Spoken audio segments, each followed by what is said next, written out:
في واحد متجوز فلبينية على مراته في السعودية. هو انا مش هحكي لكم القصة، بس انا النهاردة كلامي لأي حد متغرب وبالذات الجماعة المتجوزين.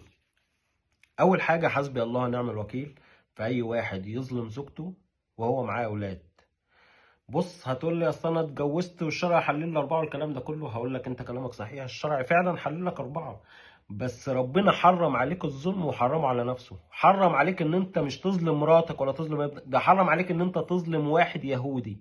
فكون ان انت تظلم مراتك عشان انت متجوز وتقول له 4، لا، حرام عليك حرفيا. اقسم بالله، واسال فيها اي شيخ، ما تقوليش انا متجوز وحلال، لا، حرام عليك ان انت تظلم بنت الناس. بص، الحاجه دي انا مرضاش على اختي، فبالتالي انا مش هرضاها على بنت الناس. حرام ان انت تتجوز وتسيب مراتك 3 4 سنين، حرام ان انت تسيب عيالك. يا اخي قطعه من روحك. انا مهما اتكلم عن انسان ما عندوش قلب وما عندوش ضمير، الكلام ده بس حسبي الله ونعم الوكيل في اللي يظلم مراته ويظلم